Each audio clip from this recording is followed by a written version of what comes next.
ଥରେ ମୁନି ଋଷିମାନେ ଅରଣ୍ୟରେ ଯଜ୍ଞ କାର୍ଯ୍ୟ କରୁଥିଲେ। ଏହି ସମୟରେ ଅସୁରମାନେ ହେଇକି ଯଜ୍ଞକୁ ଭାଙ୍ଗି ପକାଉଥିଲେ।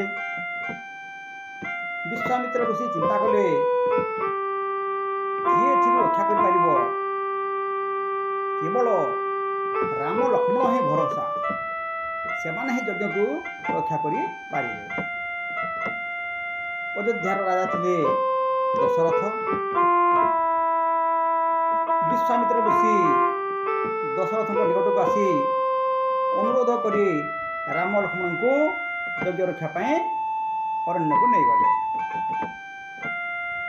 ରାମ ଲକ୍ଷ୍ମଣ ବିଶ୍ୱାମିତ୍ର ଋଷି ଅରଣ୍ୟକୁ ଯାଉଛନ୍ତି। ସେପଟେ ମୁନି ଋଷିମାନେ ତାଙ୍କର ଯଜ୍ଞ କାର୍ଯ୍ୟ ଆରମ୍ଭ କରିଛନ୍ତି।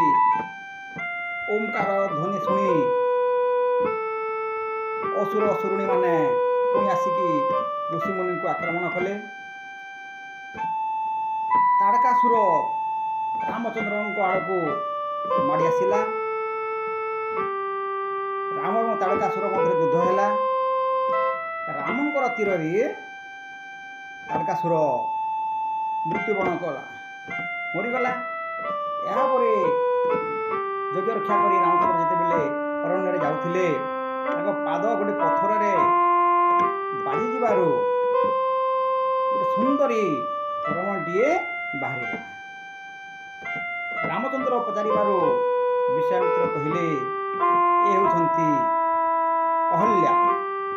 ଅଭିଶାପ ଫଳରେ ସେ ମର୍ତ୍ତ୍ୟରେ ଜନ୍ମଗ୍ରହଣ କରିଛନ୍ତି। ସ୍ୱର୍ଗରେ ରମ୍ଭା, ମେନକା ଯେଉଁମାନେ ଥିଲେ, ଉର୍ବଶୀ ବହୁତ ଗର୍ବ କରୁଥିଲା, କାହିଁକିନା ସେ ଭାରି ସୁନ୍ଦରୀ ଥିଲା। ତା ଗୋଡ଼ ଆଉ ତଳେ ଲାଗୁନଥିଲା, ନିଜକୁ ସବୁବେଳେ ଗର୍ବ ମନେ କରୁଥିଲା। ଏହା ଦେଖି ବ୍ରହ୍ମା ଗର୍ବ ସହିପାରିଲେ ନାହିଁ। ନିଜେ ଏକ ସୁନ୍ଦରୀ କନ୍ୟାଟିଏ ତିଆରି କଲେ। ତା ନାଁ ହେଉଛି ଅହଲ୍ୟା। ଅହଲ୍ୟାକୁ ଦେଖି ସୂର୍ଯ୍ୟ ଦେବତା ବ୍ରହ୍ମାଙ୍କୁ କହିଲେ ଯେ ଏ ତରୁଣୀକୁ ମୋତେ ଦେଇଦିଅ। ଏହାପରେ ଇନ୍ଦ୍ର ଦେବତା ମଧ୍ୟ କହିଲେ, ଏ ତରୁଣୀକୁ ମୋତେ ଦେଇଦିଅ। ବ୍ରହ୍ମାଙ୍କୁ ଅନୁରୋଧ କଲେ। ବ୍ରହ୍ମା କହିଲେ, ନା, ଏ ମର୍ତ୍ତ୍ୟକୁ ଯିବ। ଏହାପରେ ବ୍ରହ୍ମା ନେଇକରି ମର୍ତ୍ତ୍ୟରେ ଗୌତମ ଋଷିଙ୍କୁ ପ୍ରଦାନ କଲେ। ଅହଲ୍ୟା ଗୌତମ ଋଷି ମର୍ତ୍ତ୍ୟ ଧାମରେ ରହିଲେ। ସୂର୍ଯ୍ୟ କିନ୍ତୁ ଫେରି ଆସିଲେ। ଇନ୍ଦ୍ର ରହିଗଲେ ଏବଂ ଦିନେ ଇନ୍ଦ୍ର କ'ଣ କଲେ, ଯେତେ ପ୍ରକାର ମନ୍ତ୍ର କାମ କଲା ନାହିଁ, ଶେଷରେ ଗୌତମ ଋଷି ବେଶ ଧରି ଅହଲ୍ୟା ପାଖରେ ରହିଗଲେ। ଯେତେବେଳେ ଗୌତମ ଋଷି